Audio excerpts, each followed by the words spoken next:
How do you spit on the ground? I don't have enough saliva. Oh, just made myself gag. Spitting is harder than it looks, okay?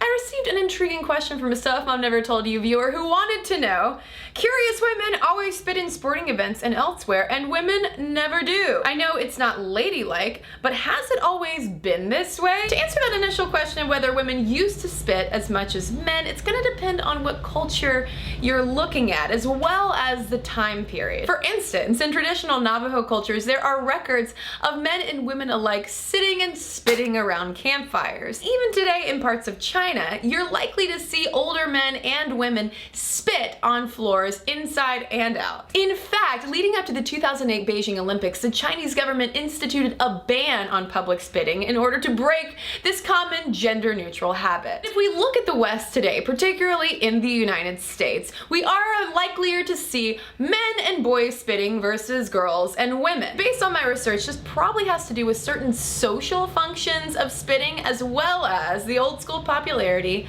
of chewing tobacco. Chewing tobacco, which results in a lot of spitting, was so popular in the 19th century that when Charles Dickens visited Washington, D.C. in 1842, he later wrote that it was the, quote, headquarters of tobacco-tinctured saliva. Politicians always keeping it classy. Spitting on the ground or carpet or tile or even on the floor of the U.S. Capitol building was so commonplace that ornamental spit buckets called spittoons were installed in most public spaces. And it's really medical science and a developing understanding of personal hygiene and infection control that's to thank for those kinds of spitting practices being considered déclassé. With the big gendered exception of groups of boys hanging out together and guys playing sports. When boys hang out together and spit, that's considered social spitting, a form of affiliative behavior, which is both wanting to fit in as well as emulating manly behavior, because what do big strong dudes do?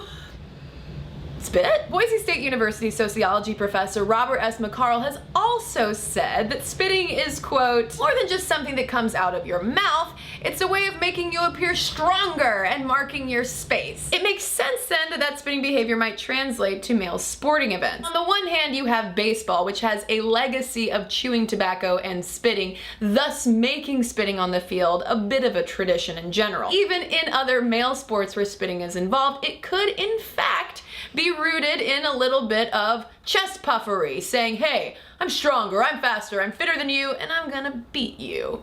And on top of that too, we can't forget the very real physiological function of spitting, because sometimes when you're exercising, you work up extra saliva and you need to hawk a loogie. I can attest because I jog and I hawk loogies sometimes. In addition, the dirt and dust and pollutants that we might be inhaling if we're doing outdoor sports in particular can also create more saliva that we need to get rid of, because who wants to run around with a mouthful of spit? So to answer the question then of why do men, and some women, yours truly included, spit on the ground, simply look to all of the academically documented reasons why humans spit. They're the gender-neutral categories of physiology, ritual, showing contempt or disgust, and then skewing a little more masculine-oriented, there's the affiliative behavior of fitting in, as well as saying, hey dude, I'm bigger, I'm stronger, and I'm gonna beat you. And you know how I'm gonna show that? By ejecting some saliva onto the ground, maybe in your general direction, maybe over my shoulder, I don't know. You'll just like know when you see it, and then you'll be like, blammo, that guy's gonna beat me.